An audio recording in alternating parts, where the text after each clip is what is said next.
نايلومي مصنعتنا كمتي كلاتنا كن صنعو صنحنا كاب جبر هواريات مዕራፍ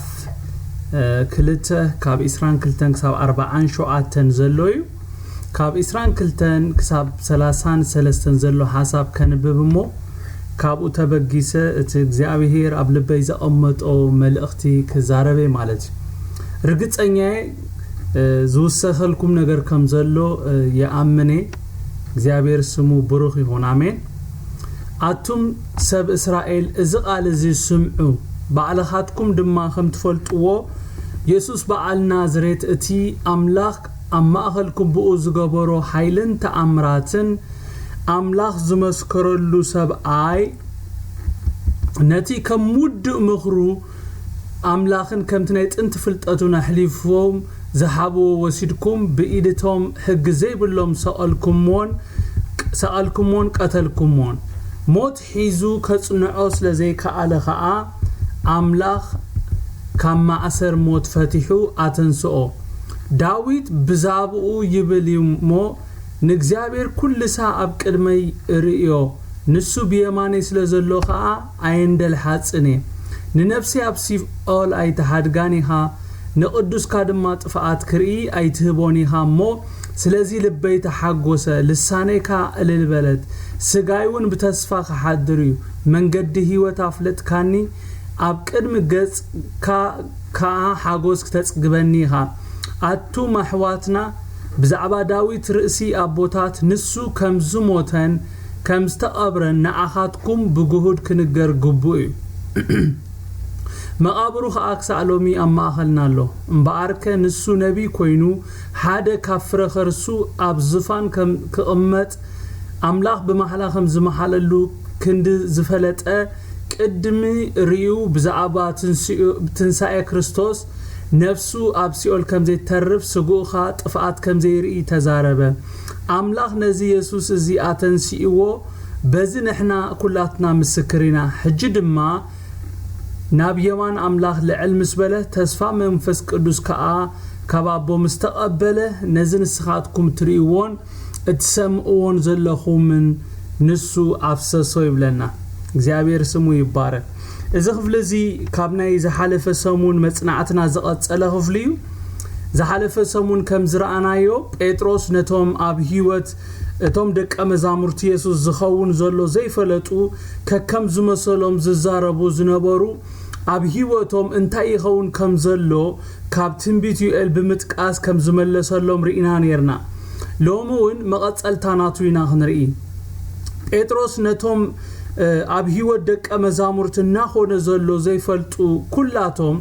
ኣብ ቁጥር 22 እንታይ ኢሉዎም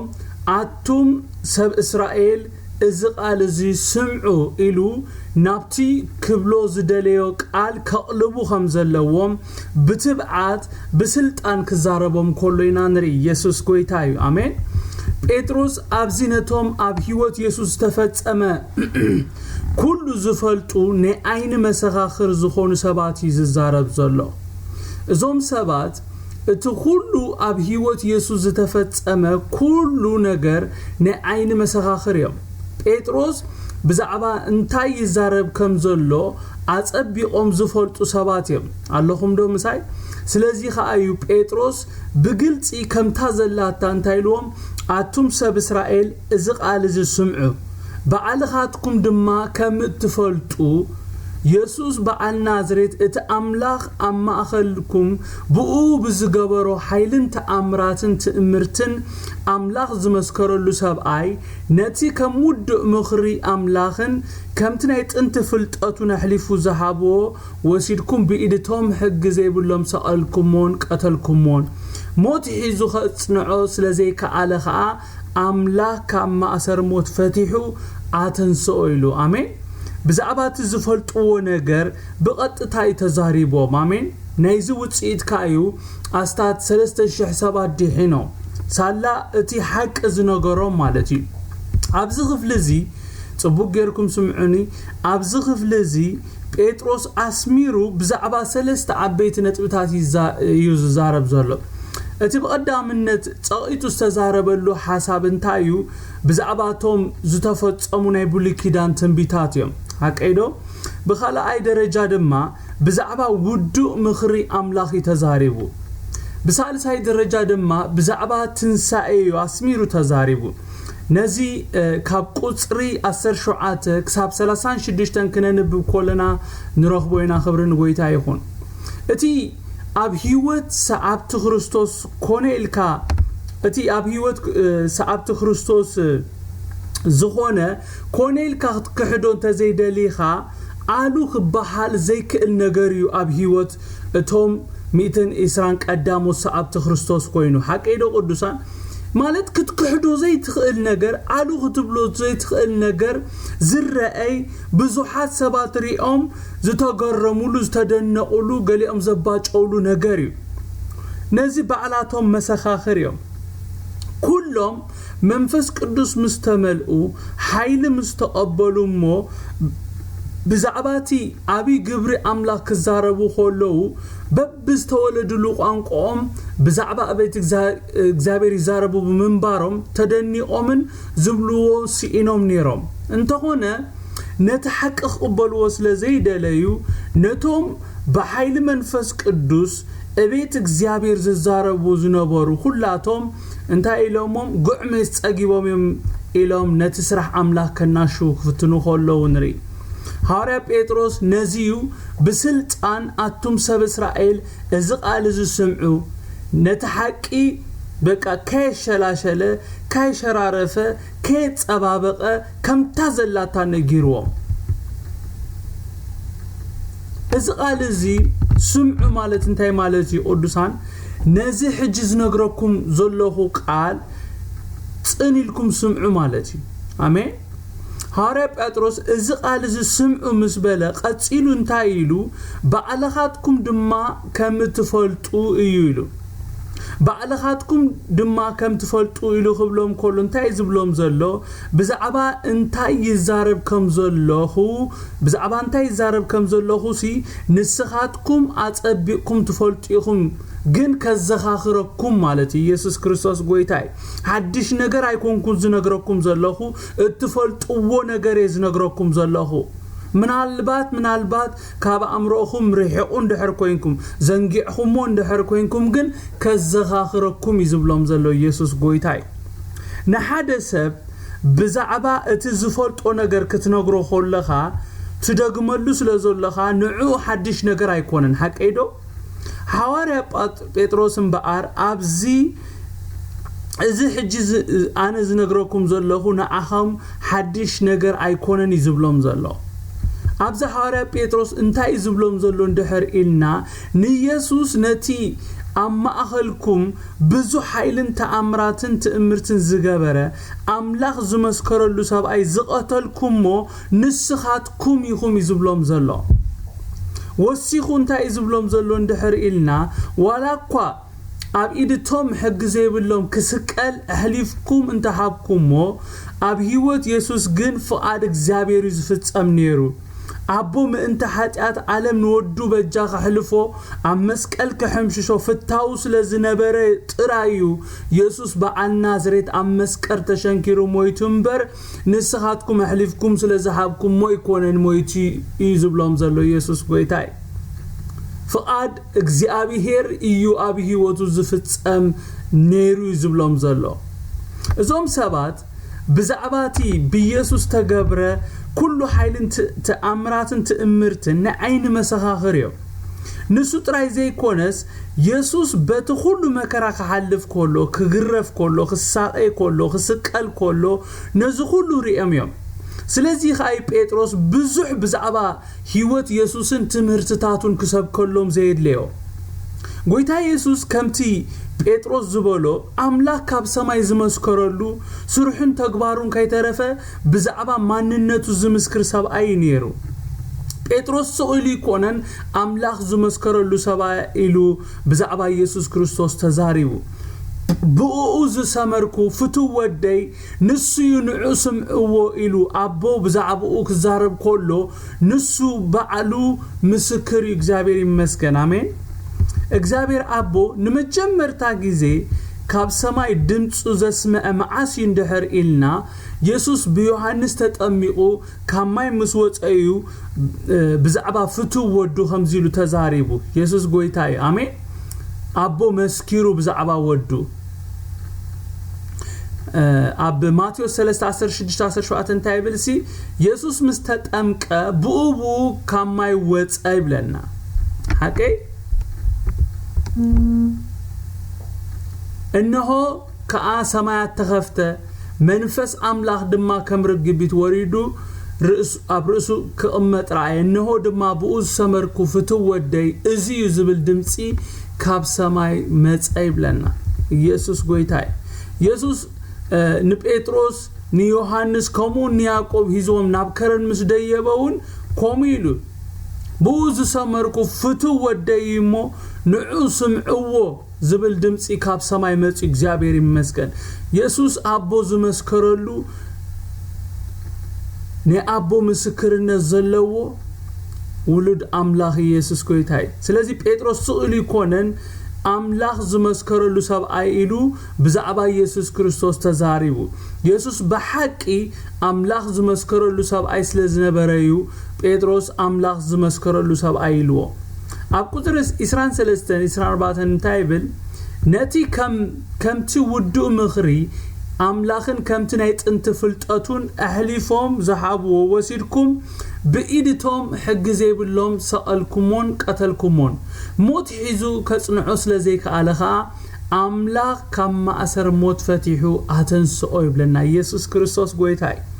ጴጥሮስ ኣብዚ እንታይ ዝብሎም ዘሎ እንድሕር ኢልና ኣብ ህይወት ኢየሱስ ምኽሪ አምላክ እምበር ምኽሪ ሰብ ኣይኮነን ተፈጺሙ ዝብለና ዘሎ እግዚአብሔር ስሙ ይባረክ ከምቲ ኣብ ህይወት ኢየሱስ ክርስቶስ ከምቲ ኣብ ህይወት ሃዋርያት ምኽሪ እግዚአብሔር ዝተፈጸመ ኣብ ህይወትናውን ተመሳሳሊ እዩ እግዚአብሔር ይመስገን አሜን እግዚአብሔር ዝበሎ ጥራይ ኣብ ህይወትና ዝኸውን ኢየሱስ ጎይታይ ምንም ከፍራሓና ይግብኦን እግዚአብሔር ሽሙ ብሩክ ይሁን እንዳይሉ ቃል አምላክ ከምቲ ውዱእ ምኽሪ አምላክ ከምቲ ናይ ጥንት ፍልጠቱ ኢሉ እግዚአብሔር ይመስገን ከምቲ ውዱእ ምኽሪ አምላክን ከምቲ ናይ ጥንት ፍልጠቱን ዝብል ቃል ነቲ እግዚአብሔር አቀድሙ ዝመኸሮ ምኽሪ ዘመላኽተና ከምቲ ወንጌላት ክነጽንዖ ኾለና ብሰፊሑ ተዘራረብናሉ ኣብ ህይወት ጎይታ ኢየሱስ ክርስቶስ በድንገት ወይ በጋጣሚ ዝኾነ ነገር ምንም የለን አሜን አሜን ዶ በጋጣሚ ህይወት ኢየሱስ ከም ዝኾይኑ ዝብል ገለ አይነንብብና ኩሉ ፕላን ኩሉ ከምቲ እግዚአብሔር ዝበሎይ ኩሉ ከምቲ ጽሑፍ ዝበሎይ ኩሉ ከምቲ ብትንቢት ተነግረይ እግዚአብሔር ስሙ ይባረክ ስለኹምን እግዚአብሔር መጽሐፍት ለው እግዚአብሔር ይመስገን ከምቲ ዳዊት ዝበሎሲ በቃ ሐሳብካና አይስህ እንደይ ብዙሕ ኢሉ ከቆጽሎ ተደለኹሲ መጽአሩስ ኢነ ስለዚህ ኣብ መጽሐፍትኻ ተጻሐፈ ኢሉክ ጎይታ እግዚአብሔር ሲ ወዲኡ ዘጀምር አምላክ አሜን ጀሚሩ ዘወድ ዘይኮነስ ወዲኡ ዘጀምር እግዚአብሔር ስሙ ይባረክ አምላክና ብዛዕባይ መኺሩ ወዲኡ ሕጂ ዝመኽሮ ምኽሪ የለን ወዲኡ አጀሚሩ ንዘሎ እግዚአብሔር ይመስገን አሜን ኣብ ህይወት ኢየሱስ ክርስቶስ ውዱእ ምኽሪ አምላክ ይዝፍጸም ነይሩ ኣብ ህይወትናውን በተመሳሳሊ ኮሙ ይዝኸውን እግዚአብሔር ስሙ ይባረክ እቲ ውዱእ ምኽሪ እግዚአብሔር ክንፈልጦ እንድሕር ደሊና ኣብ ትንቢት ኢሳይያስ 53 ተጻሒፉና አሎ እግዚአብሔር ይመስገን ትንቢት ኢሳይያስ 53 ብዛዕባ ውዱእ ምኽሪ እግዚአብሔር ይዛረብ አሜን ውዱእ ምኽሪ እግዚአብሔር ኣብ ህይወት ኢየሱስ እንዳይሉ ኢሳይያስ ክጽሕፍ ኮሎሲ ነዚ ምስክርና መን አመኖ ኢሉ ጽሑፉ ክጅምር ኮሎ እንታይሉ ነዚ ምስክርና መን አመኖ ቅልጽም እግዚአብሔር ከንመን ተጋሃደሉ ኣብ ቅድሚኡ ከም ጨንፈርን ከምቲ ካብ ንቁጽ ምድሪ ዝወጽ ሱሩን ጨብጨበ መልክዕን ውቃበን አይነበሮን ምስረኤናዮ ዘብህግ ትርኢት አይነበሮን ንዑቕን ብሰብ ድርቡይን እዩ በዓል ስቃይ ብሕማም ሉዱይ ከምቲ ኣብ ቅድሚኡ ገጾም ዝግልብልብሉ ሰብ እተዋረደዩ ንሕናውን ገለኳ ይቋጸርና በሐቅ ንሱ ንሕማምና ጾሮ ንስቃይናኻ ኣብ ነፍሱ ጻዓኖ ንሕና ግን ከም ተወቀዐ በእግዚአብሔር ከም ተቀስፈ ከም ተዋረደ ጌርና አቋጸርናዮ እዞም ሰብ እስራኤል ከም ልክ እዚ ትንቢት ይዝፍጸም ነይሩ ኣብ ህይወቶም ሐቀይደ ቅዱሳን ምሳይደለኹም ጎይታ ኢየሱስ ክርስቶስ በእግዚአብሔር ይቅጻዕ ከም ዘሎ ይዘሐስብዎ ነይሮ በበደሉ ዝቅጻዕ ጌሮም እዮም ዝወስድዎ ነይሮ በሐቅ ንሱ ንሕማምና ይጸውር ከም ዘሎ ንስቃይናኻ ነፍሱ ከም ዝጻዓነ ዝፈልጥ ሰባይ ነበረ እንታይ ኢሉሲ ንሕና ግና ከም ተወቀዐን በእግዚአብሔር ከም ተቀስፈን ከም ተዋረደን ጌርና አቋጸርናዮ ኢሉ ንሱ ግና ኢሉ بسر جبنا أصله بسر أبسانا دما تختكت نحنا سلام أنت نركب مقطعتنا بورده نحنا ون بسمبراتنا حاوينا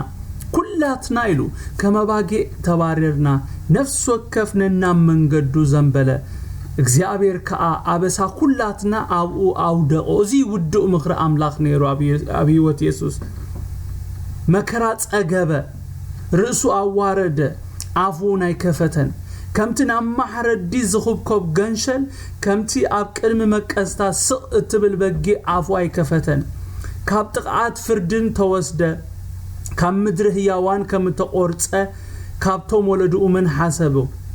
بمخنيات جبن هزبي تقصفه اكي زي جبره حاسوت كاب افو زي ترخبه خنسوس مقابرو مسرسي انغبرو بموتو جنا مسحاب تامات كونه اغزيابير جنا بمكرا انتاك غورو فتاو يبلنا كحمش شو فتاو نفسو نمسوات حاتيات مسفوفيا نفسو نمسوات حاتيات مسفوفيا زر اخري معالت تاتو خنويحو فقاد እግዚአብሔር ካ አብይዱ خسلطي praise god ጻማ ነፍሱ خري كصغبني እትጻድቅ ባሪያይ በፍልጠቱ ንብዙሃት ከጽድቅ አበሰኦም ድማ ባዕሉ خصوري ነፍሱ ንሞት ስለዝወፈያ አሜን ነፍሱ ንሞት ስለዝወፈያ ምስ በደለኛታት ካስለ ተቆጥረ ስለዚህ ጊዲኡ ምስ አበይቱ መቅሎዩ ምርኮውን ምስ ሓያላት ክምቀልዩ ግናኸ ኃጢአት ብዙሃት ጾረ ምእንት በደለኛታት ምእንታይን ምእንታኻትኩምን ለመነ ኢየሱስ ክርስቶስ ኮይታይ እዚ ነይሩ ውድ ምኽሪ አምላኽ ኣብ ህይወት ኢየሱስ ክርስቶስ ኣብ ቁጥር 4 እንታይ ብለና ሞት ሒዙ ኸጽንዖ ስለዘይከኣለ አምላክ ካብ ማእሰርት ሞት ፈቲሑ አተንስኦ ይብለና እግዚአብሔር ይመስገን ዋላ ትንቢት ኢሳያስ ከም ዘይሞት ሞይቱ ከም ዘይተርፍ ጽሒፉና ተነቢልና እግዚአብሔር ይመስገን አሜን ነፍሱን ሞት ስለዝወፈያ ይሉ ምስ በደለኛታት ካስለ ተቆጥረ ስለዚህ ጊዲኡ ምስ አበይተ ከመቀሊሉ እግዚአብሔር ይመስገን ድሕር ሞት ድሕር ትንሳኤ ኢየሱስ ክርስቶስ ጎይታይ ሃሌሉያ እቶም ኢየሱስ ዝቀተሉ ሰባት መሟት ኢየሱስ መሰረጋገጹ በቃ ኢየሱስ ክርስቶስ መስተቀብረ ማህተም መስተገብረሉ ሐለውትሞ መስተመደቡሉሞ በቃ ና ኢየሱስ ክርስቶስ تحت مقابر استرف مسيلوم نيرو ኢየሱስ ክርስቶስ ጎይታይ ከም ተቃል አምላኽ ዝነግረና ግን ሞት ሒዙ ከጽንዖ ስለዘይከአለ እግዚአብሔር ይመስገን አምላክ ከማእሰር ሞት ፈቲሑ አተንስኦ ይብለና እግዚአብሔር ይመስገን ክብርን ጎይታ ይሁን ካብስራን 5:36 ዘሎ ድማ እንታይ ብልሲ ዳዊት ብዛዕብኡ ይብልሞ ንእግዚአብሔር ኩሉ ሰዓብ ቅድመይ እሪዮ ንሱ ብየማነይ ስለዘሎ ኸኣ አይንደል ሐጽኔ ንነፍሰይ ኣብ ሲኦል አይተሓድጋኒኻ ንቅዱስካ ድማ ጥፍአት ክርኢ አይትህቦኒኻ ስለዚህ ልበይ ተሓጎሰ ልሳነይካ እልልበለት ስጋዩን በተስፋ ተሐድር መንገዲ ህይወት አፍሊጥካኒ ኣብ ቅድሚ ገጽካ ሓጎስ ተጽግበኒ አቱ መሕዋትና ብዛዕባ ዳዊት ርእሰ አቦታት ንሱ ከም ዝሞተን ከም ተቀብረን ንስኻትኩም ንኣኻትኩም ብግሁድ ክንገር ይግብኦዩ መቃብሩ ከኣክሳዕሎሚ ኣብ ማእኸልናሎ እምበኣር ንሱ ነቢይ ክነሱ ሓደ ካፍረ ኸርሱ ኣብ ዙፋኑ كأمت أملاخ بمحلاخم زمحللو كند زفلته قدم رئيو بزعباتن ساي كريستوس نفسو أبسيول كم زي ترف سقوخات فات كم زي رئي تزاربه أملاخ نزي يسوس زي آتنسيو بزي نحنا خلاتنا مسكرنا هجد ما نابيمان أملاخ لعلم سبله تسفى منفس قدوس كأخاب أبو مستقبله نزن السخاتكم التريئيون تسمعون زلخم نسو أبسسو داويت بعلو دعا غويتاي نغويتاي نتسألاتخا مرقت اقرخا كسعز قبرو أب يماني تقمت بلو يبلنبر نسوس ناب سماي اي عرقن امبا عرسي أملاخ نزي نسخاتكم سألكم ويسوس نعو غويتان كريستوس كمز قبرو بزلا بيت إسرائيل برقت تفلت إلو እግዚአብሔር ይመስገን ክንዴ ደዝብል ቃሊ ጴጥሮስ አብዚ ነቲ አቀድሙ ዝበሎ ማለት ነቲ ሞት ሒዙ ከጽንዖ ስለዘይ ከአለ ኸአ አምላኽ ከማእሰር ሞት ፈቲሑ አተንሶ ኢሉ ንዝበሎ ቃል ሐቂ ከም ዝኾነ ከረጋግጽ ወይ ከመርትዖ ከቅርብ ኢሉ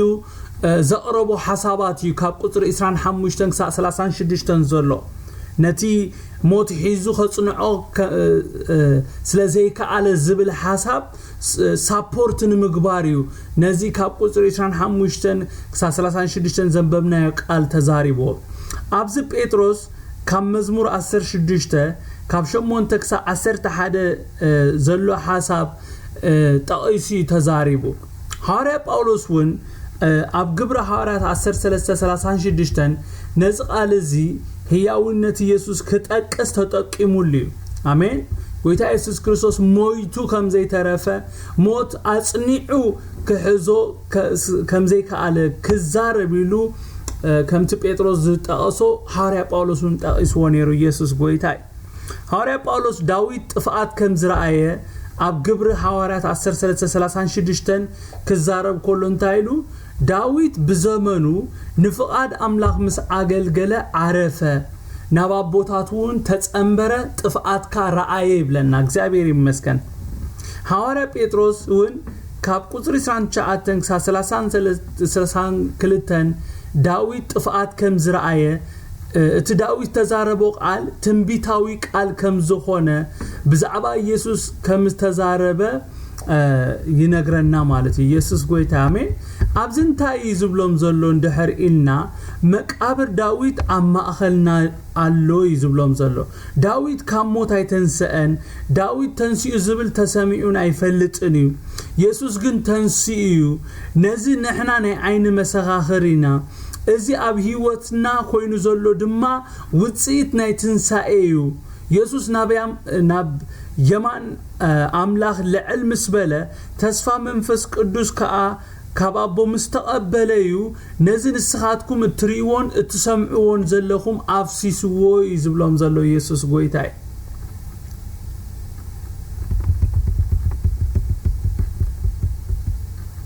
ዳዊት ባዕሉ ደአ ጎይታይ ንጎይታይ ንጸላእቲኻ መርገጽ እግርኻ ክሳዝገብሮም ኣብ የማናይ ተቀመጥ በሎ ይብልምበር ንሱስ ናብ ሰማይ ኣይዓረገን እምበአርሲ አምላኽ ነዚ ንስኻትኩም ዝሰቀልኩምሞ ኢየሱስ ንዑ ጎይታን ክርስቶስ ከም ዝገበሮ ብዘላ ቤት እስራኤል ብርግጽ ትፍለጥ ሽዑ ዝምሰምዑ ልቦም ተወገአሞ ንጴጥሮስን ነቶም ካልኦት ሃዋርያት አቱም አሕዋትና እንታይ ንግበር በልዎም ጴጥሮስ ከአ እተስፋ ንኣሃትኩምን ንደቅኹምን ነቶም ኣብ ርሑቕ ዘለው ኩሎም እግዚአብሔር አምላኽና ዝጸውዖም ዘበሉን እዩ ተዋሃበሞ ተነስሑ ነፍስ ወከፍኩም ከብስም ኢየሱስ ክርስቶስ ህድገት ኃጢአት ይጠመቕ ህያው መንፈስ ቅዱስን ክትቀበሉ ይኹም በሎም ካብዚ ቀንያን ወለዶዚ ደሓኑ ናበሉ ኸአ በብዙሕ ቃል መስከሩሎምን ማዓድዎምን እቶም ሽዑ ዘረብኦም ባሂልዎም ተቀበሉ ተጠምቁ በታ መዓልትቲአ አስታት 3000 ነፍሳት ካናብታ ማህበር ተወሰኸ ይብለና ኣብዚ ጴጥሮስ ታይ ዝብሎም ዘሎ እንድሕር ኢልና ንጉስ ዳዊት ብዛዕቡ ዘይኮነስ ብዛዕባቲ ሰማይን ምድርን ዝፈጠረ ጎይታ ጎይቶት ዝኾነ ኢየሱስ ክርስቶስ ከም ዝተዛረበዩ ዝነግረና ዘሎ ጎይታ ኢየሱስ እዩ نصلعت እግዚአብሔር ኣብ ትሕቲ መርገጽ እግሩ ገይርዎም አሜን ሃዋርያ ጴጥሮስ ነዚ ኸረድኦም ኢሉ እምበኣር ዳዊት ማለት እቲ ጎይታ ንጎይታይ ንጸላእትኻ መርገጽ እግርኻ ክሳዕ ዝገብሮም ኣብ የማናይ ተቐመጥ ዝበለ ንጉስ ዳዊት ናብ ሰማይ ከምዚ ዓረጋ ስሚሩ ነጊሮም ሃዋርያ ጴጥሮስ ኣብ ቁጥር 36 እንታይ ኢሉ እምበኣርሲ ኣምላኽ ነዚ ንስኻትኩም ዝሰቐልኩሞ ሰቐልኩሞ ኢየሱስ ንዕኡ እንታይ ገይሩ ኢልዎም ጎይታን ክርስቶስን ከም ዝገበሮ ብዘላ እስራኤል ብርግጽ ትፍለጥ ኢሉ እግዚአብሔር ስሙ ይባረክ አሜን ጎይታ ኢየሱስ ክርስቶስ መንዩ በቃ ንሱ ጎይታን ክርስቶስን እዚ ጎይታን ክርስቶስን ይዝብል ሐሳብ ቀሊል ሐሳብ ከይመስለና ሃዋርያ ጴጥሮስ ናብዚኣ ሐቅን ምብጻሂም በአር ካብ ቁጥር 1 ክሳዕ 35 ተዛሪቡ ቅዱሳን ብዛዕባ ናይ ጎይታ ምዃኑ ንሱ ክርስቶስ እቲ መድኃኒ ከም ዝኾነ ናብዛ ነጥብ እዚኣ ንምምጻእዩ እዚ ሁሉ ኮለል ክብል ዝጸነሐ ኣብዚ ጴጥሮስ እንታይ ዝብሎም ዘሎ ንስኻትኩም ብዛዕባ ኢየሱስ ዝነበረኩም ምርዳእ ጉጉይ ነይሩ ስለዚ ኢኹም ንኢየሱስ ሰቂልኩሞ ነቲ ንስኻትኩም ዝነዓቅኩሞ ንሰቀልኩሞን ኢየሱስ ግን እግዚአብሔር አቦ ጎይታን ክርስቶስን ገይርዎ ክብሎም ኮሎ ንሪ አሜን ጎይታን ክርስቶስን ዝብል ሐሳብ በደንብ ይኽንሪኦ ይግባአና አሜን ጎይታ ዝብል ቃል ትርጉሙ እንታይ ማለት ይቆዱሳን ጎይታን ክርስቶስን ገይርዎ ክብሎም ኮሎ እዚ ድማ አባኹም ይፈለጥ ክብሎም ኮሎ እንታይ ዝብሎም ዘሎ ጎይታ ክብል ኮሎ እንታይ ማለት እዩ supreme in authority ማለት ዘዓበየ ዝለዓለ ፍጹም በአል ስልጣን ማለት እግዚአብሔር ይመስገን ጎይታ ክብሎም ኮሎ supreme in authority ማለት ዘዓበየ ስልጣን ዘለዎ ዝለዓለ ስልጣን ዘለዎ ፍጹም በአል ስልጣን ማለት እግዚአብሔር ይመስገን ንሁሉ ተቆጻጻሪ ማለት ወናኒ አስራሂ ማለት አምላክ ማለት በአል ቤት ማለት ንጉስ ማለት መስፍን ማለት ኢየሱስ ክርስቶስ ጎይታ አሜን ሃዋርያ ጴጥሮስ ተራ ዘረባ ይኮነን ዝዛረብ ዘሎ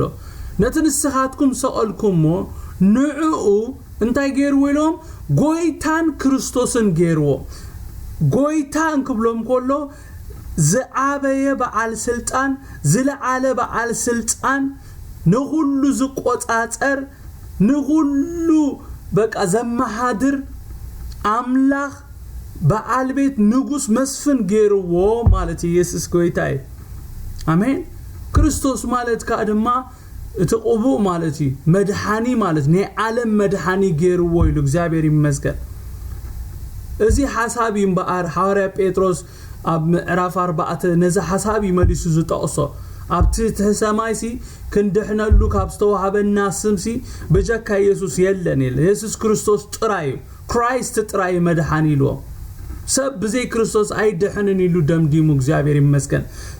ስም ጎይታ ዝጽውዕ ዘበለ ክድሕን ማለት ስም እዚ ሱፕሪም አውቶሪቲ ዘለዎ ስምቲ ዝለዓለ ስልጣን ዘለዎ ኢየሱስ ክርስቶስ ኩሉ ኣብ ትሕቲ ቁጽጽሩ ዝኾነ ስሙ ዝጽውዕ ጥራይ ዝድሕን ኢሉ ኢየሱስ ጎይታይ ሃዋርያ ጴጥሮስ ጎይታን ክርስቶስን ከም ዝገበሮ ብዘላ ቤት እስራኤል ብርግጽ ተፍለጥ ኢሉ ምስበለ እዮም እምበኣር ልቦም ተወጊኡ ማዓሲ እዞም ሰባት ልቦም ተወጊኡ ማዓሲ ንክርስቶስ ተማሪኾም እንድሕር ኢልና እቲ ሐቅ ምስ ነገሮም አሜን ንስኻትኩም ዝነዓቅኩሞ ንስኻትኩም ዘዋረድኩሞ ንስኻትኩም ዘይጠቅም ጌርኩም ዘሐሰብኩሞ ኢየሱስ ክርስቶስ ንዕኡ ነቲ ንስኻትኩም ዝነዓቅኩሞ ንሙሴ ምሽ ንዒቆሞ ነቲ ዝነዓቅዎ ንስኻሲ መን ይኻብ ልዕሌና ገዛኢ ገይሩካ ዝበልዎ ንዕኡ እንታይ ገይሩዎ ይብለና አማሓዳሪኦም ገይሩዎ ገዛኢኦም ገይሩዎ መራሂኦም ገይሩዎ ነቲ ዝተነዓቀ ማለት እግዚአብሔር ይመስገን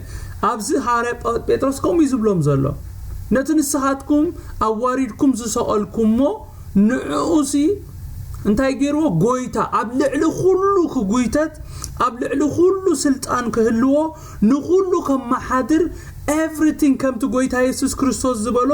ኣብ ሰማይን ኣብ ምድርን ኩሉ ስልጣን ተዋሂቡን ኢሉ እዚ ማለት ሎርድ ገይርዎ ማለት ኩሉ ስልጣን እግዚአብሔር አቦ ጠቅሊሉን ኢየሱስ ክርስቶስ ይቦ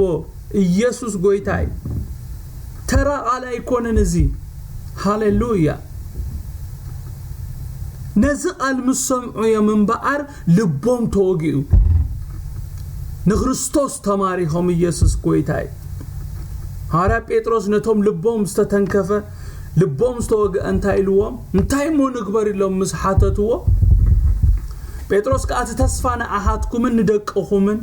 ነቶም አብርሑቅ ዘለው ሁሎም እግዚአብሔር አምላኽና ዝጽውዑ ዘበሉን ተዋበ ተነስሑ ነፍስ ወከፍኩም ከአብስም ኢየሱስ ክርስቶስ ንሕድገት ኃጢአት ይጠመቅ ህያ መንፈስ ቅዱስን ከትቀበሉ ይኹም በሎም ካብዝ ቄናን ወለዶዚ ደሃኑ እናበለ ከአብ ብዙሕ ካልቃል መስከረሎምን ማዓዶምን እቶም ሽዑ ዘረብኡ ባሂሎም ተቀበሉ ተጠምቁ በታማዓልቲ አስታት 3000 ነፍሳት ናብታ ማህበር ተወሰኸ ይብለና አብዚ ኩላህና ነስተብሎ ዝግባአና ስራሕ መንፈስ ቅዱስ ኢና ንርኢ ዘለና ኢየሱስ ጎይታይ አሜን መንፈስ ቅዱስ ባዕሉ ኦርኬስትሬት ዝገብሮ ዝሰርሖ ስራሕ ኢና ንርኢ ዘለና ከምዝ ነዝቃል ነንብቦ ዘለና ሃዋርያት ናይ ደህነ ጻውዒት አይገበሩን ጎይታ ተቀበሉ ኢሎም ጻውዒት አይገበሩን እታ እንኮ ዝገበሩዋ ነገር እንታይ እንደሕር ኢልና ነተሐቅዮም ነጊሮሞ አሜን ዶ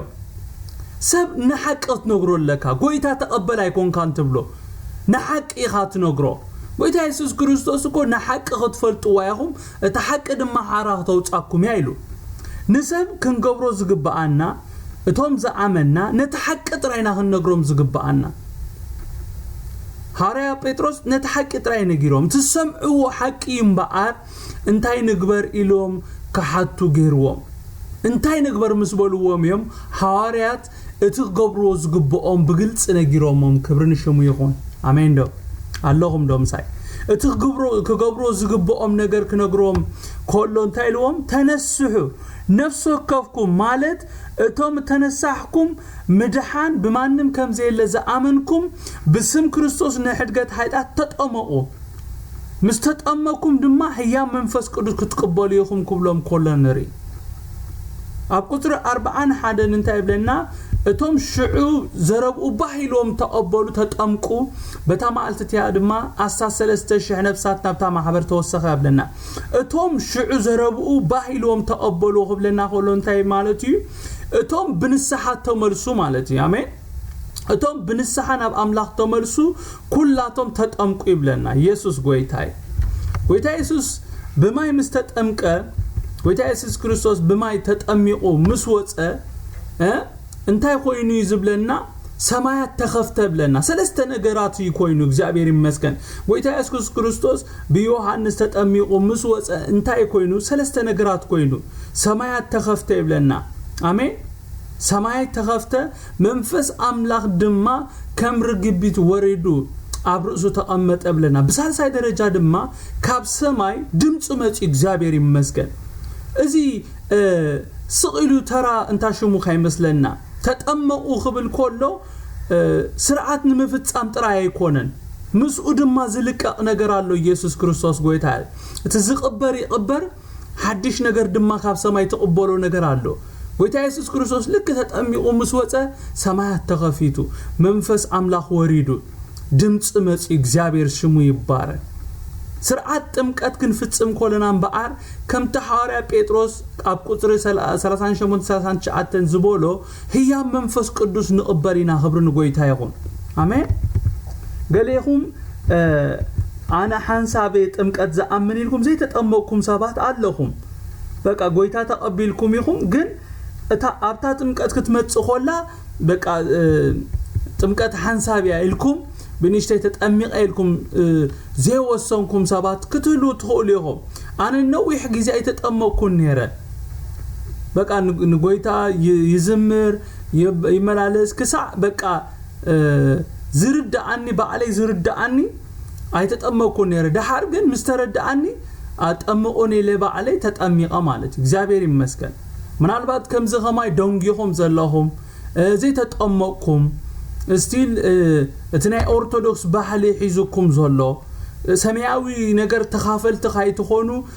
ፍርቂ ኮይንኩም ዘለኹም ወስኑ እግዚአብሔር ይመስገን ክትጠመቅ ኮለኻ ዝኸውን ነገር ኣሎ ዝገርመኩም ነገር ትምስክርነት ሕጂ ስለ ዝመጻኒ ነግረኩም ዘለኹ ዝሓለፈ ጊዜ ዝሓለፈ ሰሙን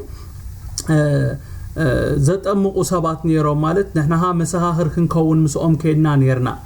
ሕጂ እናጸልናሎም ኮለና ነቶም ዝጥመቁ እናባረኽናዮም ኮለና ንኹሉ ነቲ ጉባኤ እናባረኽናዮ ኮለና ሲ ነዚ ቃል እዚ ተነጊሩ ማለት ጎይታ ኢየሱስ ክርስቶስ ክትጠመቅ ኮሎሲ ሰማያት እንታይሉ ተኸፊቱ መንፈስ ቅዱስ ወሪዱ ድምጽ ካብ ሰማይ ወጽዩ ኢሉ ሓውና በተደጋጋሚ ይዛረብ ነይሩ እና በዛ ሐሳብ ካነ ሃይዛረብ ነይረና ድሓር ሓንቲ ዘይወሰነት ነፍሲ ንዓመታ ዝጥመቅና በለት ብዙሕ ግዜ ዘሕለፈት ነፍሲ ነዚ ቃል ዝምሰምዐት ወሲና ክዳን ከማን ናይ መጥመቅ ሒዛይ መጸትን ነይራ ክትጠመቅ ኢላ እግዚአብሔር ይመስገን ሎሚ ተሐልፈንን ኢላ እግዚአብሔር ስሙ ይባረክ አሜን ሃሌሉያ ምናልባት ዘይወሰንኩም ሰባት ንጎይታውን ከም ናይ ግል መድኃኒኹም ዘይተቀበልኩ ወስኑ ተውበት ንዓናዩ እግዚአብሔር ይመስገን ነቶም እንውስን ነቶም እንምለስ እግዚአብሔር ይመስገን ህያብ መንፈስ ቅዱስ ክንቀበል እንደሕር ደሊና ስርዓት እግዚአብሔር ክንፍጽም አለና እግዚአብሔር ናይ ስርዓት አምላኽ እዩ ከበርባን ክልተንሳ 47 እንደማንታይብል በትምርት ሃዋርያትን በህብረት በመቁራስ እንገራን በጸሎት ጸኒኦም ነበሩ ኣብ ኩሉ ነፍስ ፍርሃት ኮነ ብዙሕ ተአምራትን ትእምርትን ድማ በሃዋርያት ተገብረቶም ዘአመኑ ሁላቶም ከአ በሐንሳብ ነበሩ ዘለዎም ኩሉ ብርኪ ነበረ መሬቶምን ጥሪቶምን ይሸጡን ሁሉም ከም ዘልዮም ይመቅሎ ነበሩ ኣብ ጸጽባ በህብረት ኣብ ቤት መቅደስ ከቋረጹ ጸኒኦም ይከቡ ነበሩ አባባይ ትንገራና ኦርሱ በሐጎስ በጉርህ ልብን ነአምላህና መስገኑ በሐንሳብ ኮይኑ ይበልዑ ነበሩ ኣብ ኩሉ ህዝብ ከአድል ነበሮም እግዚአብሔር ድማ ዝድሕኑ ኣብ ጸጽባህ ናብታ ማህበር ይውስኽ ነበረ ብለና ጽቡቅ ጌርኩም ስምዑኒ ካብዚ ክፍል ዝተማሃርኩ ሓደ አገዳስ ትምርት ኣሎ አሜን ካብዚ ክፍል እዚ ካብዚ ቃል እዚ እንታይ ተማሄረ ሃዋርያት ቅድምቶም 3000 ሰባት ሙሳኾም እንታይ ይገብሩ ነይሮም ከየውከሩ በህብረት ይነብሩ ነይሮም አቀይዶ ቅዱሳን ኣብ ዝሓለፈ ሰሙን አጽኒዕና ነርና ሓቢሮም ዝብል ከየውከሩ ዝብል ቃል አጽኒዕና ነርና እዞም 3000 ሰባት ቅድም ሙሳኾም ሃዋርያት ከየውከሩ በህብረት ይነብሩ በመንባሮም እቶም ሓደሽቲ ነፍሳት ኣብቲ ዝጸንሐ ስርዓት እዮም ተሓዊሶም ክብር ንጎይታ ይኹን አሜን ስምዑኒ ኦርደር ስለዝነበረ አቀዲሙ ስርዓት ስለዝነበሮም ዝመጸን ተመጸ ናብቲ ናይቲ ቤት ስርዓት ይዝኸይድ እግዚአብሔር ይመስገን አሜን ዶ ጎይታ ንዓይና አሃትኩም ይደግፈና ጸለይት እንደሕር ኮይና እቶም ነምጾም ሰባት ጸለይትዮም ዝኾኑ ወረኛታት እንደሕር ኮይና ድማ ከም ወረኛታት እዮም ዝኾኑ ኣብ ቁጥር 42 ተንታይብለና በትምርት ሃዋርያትን በህብረትን በመቁራስን ገራን በጸሎት ጸኒኦም ይነብሩ ነበሩ ብለና እዞም ሰባት በትምርት ሃዋርያትን በህብረትን በመቁራስን ገራን በጸሎትን ጸኒኦም ክነብሩ ዝገበሮም እንታይ እንደሕር ኢልና ናይ ሃዋርያት ህይወት ከምኡ ስለዝነበረዩ አሜን ዶ ነዚ አሜን የድልይ አቢ አሜን የድልይ ናይ ሃዋርያት ህይወት ከምኡ ስለዝነበረዩ እዞም ሓደሽቲ ነፍሳት ምስተሓወሱ ናይቲ ዝጸንሖም ስርዓት ክስዕቡ ጀሚሮም እግዚአብሔር ይመስገን ቶም ሓደሽቲ ነፍሳት ኣብቲ ናይ ሃዋርያት ህይወት እዮም ኣትዮም ስለዚ ቅዱሳን ከመይ ንነብር ኣዝዩ ኣገዳሲ እዩ አንቶይ ሰብለ ሓፍትና ትምስክረና ነርና ህይወትና ክሳዕ ክንደይ ንዓና ጥራይ ከም ዘይንነብር ኣስሚራ ትዛረብ ነራ ሓደ ሰብ ኮድቕ ኮሎ ሒዝዎ ዝወድቕ ነገር ለኪሞ ዝኸይድ ነገር ከም ዘሎ ትዛረብ ነራ توم زأمنو كلاتهم كأبا حنساب نبرو زلوهم كلهم بركي نبرة مريتهم انتريتهم يشطو نقولو خاكا كم زلي يمقلوهم نبرو يبلنا حجون تقايت أخزاربو لوز دليو نتبين تايو نتي أقدي مزبولكو حسابي ازوم سبات نابزي وفي زغونه هيوت كأتو عابي تراز تتعاوتو من يوم اندحر إلنا اتهم قدمي زنبرو أحواتهم يوم آمين دو اب هيوت زوم حدش نفسات عابي ترا مني تتعاوتو اندحر إلكمني اتهم أقدمهم ابت حبرت صنحيا اتهم دحيرهم زمصو كابتهم قدميهم زنبرو حواتهم يوم زرأيون زتماهرون نجر كغبرو خلو ابز نري زلنا خبر نغويتا يخون غويتا نفسو كفنا صبق ارآيا خنكون يدغفنا امين بفلا ابز وساني زمن بفلا ابز موداتا زمن بفلا ابز كله تحواوي سلو زلو اوان مالتي ሃዋርያት ጳውሎስ ንጢሞቴዎስ ወዱ ኣብ ቀዳማይ ጢሞቴዎስ ምዕራፍ 4:12 ክምዕዶ ኸሎ እንታይ ኢልዎ ነቶም ኣመንቲ ኢልዎ ጽቡቕ ጌርኩም ስምዑን ቅዱሳን ንዘይ ኣምኑ ይኮነን ኢልዎ ነቶም ኣመንቲ ብቃል በካይዳ ብፍቅሪ ብእምነት ብንጽሕናውን ኣርአያ ኩኖ መንበር ነቲ ንእስነትካ ሓደኳ አይና ኣቃይሉ صبو غيركم سمعني كل احنا نتوم امنتي تبل قال نسمر الله نتوم امنتي بقال بقايدا بفقري بامنت بنصناو ارآيا خنم إلو ميدو እግዚአብሔር ስሙ ይባረክ قدم صبو غيركم سمعني اذا ناي منفس قدوس ملئتي قدم اب قدم امنتي وي نامنتينا بغولو ارآيا خنكونم زغبانا مغنياتهم اتي ابيتنا تلمامدنا يو نغريو ناوصا ايزنا نوص اب غزا خاز تلمامد كايو خاب دغ تنصبارقو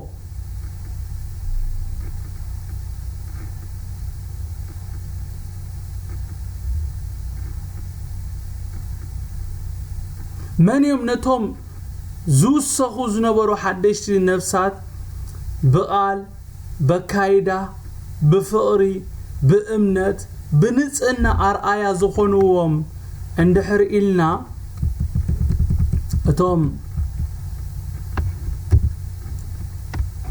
اتوم استات ميتن إسران زخونو قدامو دق مزامورتيم أرآيا خوينمو እግዚአብሔር ይመስገን እቲ ኣብቶም ደቀ መዛሙርት ኢየሱስ እንሪኦ ፍሬታት ካበይ መጽ እንድሕር ኢልና እቲ ህብረት ዝወለዶ ይክብር ንጎይታ ይኹን እቲ ፎሎሺፕ እቲ ህብረት ዝወለዶ ነገሪና ንርኢ ዘለና እግዚአብሔር ይመስገን ኣብ ቁጥሪ 46-47 ክንንብብ ኮለና እንታይብል ኣብ ጸጽባህ በህብረት ኣብ ቤተ መቅደስ ከቋረጹ ጸኒኦም ይእከቡ ነበሩ اب ابيتين غيرانا اورسو بحاغوسن بغروح لبن ناملاخنا مسغنو بحنساب كوينم يبلعو نبرو اب كل حزب خا ادل نبرو እግዚአብሔር ድማ ዝደህኑ اب ጸጽባህና ታ ማህበር ይውስኽ ነበር اب ከምዛ አይነት ማህበር ከመይ ሰብ ዘይውስኽ ቅዱሳን ከመይ ዘይውስኽ እዚኦም እኮ ልቦም ክፉት እዚኦም እኮ ዝመጸ ተመጸ ንኽቅበሉ በቃ ዝተኸፍተ ልብ ይዘለዎም እግዚአብሔር ይመስገን እቲ ከይቋረጹ ጸኒኦም እካቦም ብግሩህ ልብና አምላኽና መስገኑ በሐንሳብ ማዕደሙ ራሶም እቲ ዝነበሮም ሕብረት እዩ ኣብ ኩሉ ህዝቢ እድል ክህልዎም ገይሮም ኢየሱስ ጎይታይ ህይወቶም እናራአዩ ኸኣ ብዙሓት ይድሕኑ ነይሮም እግዚአብሔር ይመስገን እንታይ ሪና ክንመጽ እንዲም ዝብሉና ዞም ኣብ ደገ ዘለው እንታይ ሪና ሞህን መጽ ንሓድ ሕድኩም ዘይተሰማማዓኹም نحد حلكم تجوجاجيلكم زلهم نأجل تشرشي نتبهله تمقائلكم زلهم سي إن بقولوا نساتهم متقاوم جيرمنا له እግዚአብሔር نبذ حبرة زين نفسه كفنا يملسنا آمين تحبرت عن نسخاتكم إننا نجمره كابانا يزجمر አሜን تيوت أبانا يجمر نحنا خنبرو مش جمرنا يو نخالقوت إذا سناي نجر نالا جبنا لهم نخيد هارب بيتروس نتيموت يوسي مخيرو نتاقوبا إيه معدا جلي كونن يلو نتوم أمنتي نتوم مساخا زملخو نتوم عروختخا نتوم محازوتكا نتوم معالتا وزريوخا نعاتهم بقال مالت بقال مالت تاي مالتي زبل كايو بمقبار اب قالكا امون بمخوان قالكا بزي ملوات بكايدا دما ينو بفقري بامنت بنصنا رايا خونو ميلو እግዚአብሔር ይመስገን ሎሚ ዝመንፈስ እዚ ነፍሶ ከፍና ይርከበና አሜን ወይታ በነገር ኩሉ ይባርኩም ጸጎ የብዛሃልኩም ናይሎሚ ባይብል ስታዲ ናብዚ ወዲና ለና ጸሊና ህን ወዲና ዳውኩም ሐፋብሉ